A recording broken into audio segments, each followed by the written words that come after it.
Assalamualaikum warahmatullahi wabarakatuh. Alhamdulillah anak-anakku kelas 9 kita bertemu lagi di pembelajaran bahasa Indonesia.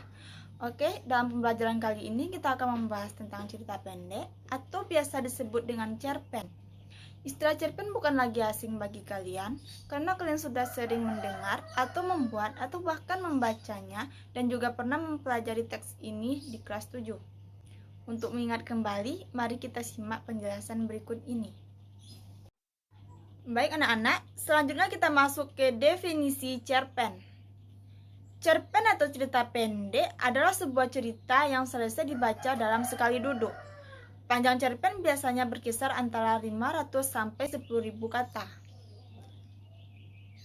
Kemudian kita akan belajar tentang ciri-ciri cerpen. Ciri-ciri cerpen yang pertama adalah panjang karangan kali minimal 10 halaman. Yang kedua, habis dibaca dalam satu kali duduk. Maksudnya adalah kita membaca cerpen tidak membutuhkan waktu yang lama atau waktu yang berhari-hari. Yang ketiga, dalam sebuah cerpen hanya ada satu konflik. Keempat, perwatakan tokoh ditulis sangat singkat. Baik anak-anak, selanjutnya kita akan membahas tentang unsur dalam cerpen. Baik, kali ini kita akan belajar kembali mengingat tentang unsur-unsur yang terdapat dalam cerpen. Ada dua unsur, yaitu pertama, unsur intrinsik, dan yang kedua adalah unsur ekstrinsik.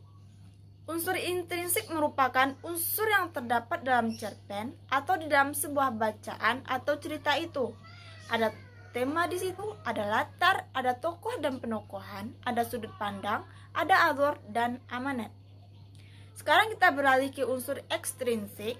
Unsur ekstrinsik adalah unsur yang terdapat di luar cerita yang menjadi faktor pendukung di luar cerita.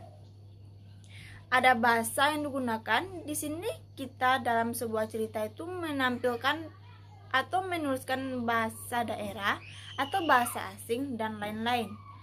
Ada nilai yang terkandung dalam cerpen. Nilai yang terkandung dalam cerpen ini ada nilai moral, nilai sosial ataupun nilai budaya, dan bahkan nilai religi atau nilai agama. Selanjutnya kita masuk ke struktur teks cerpen. Baik, kita akan belajar lagi tentang struktur dalam teks cerpen.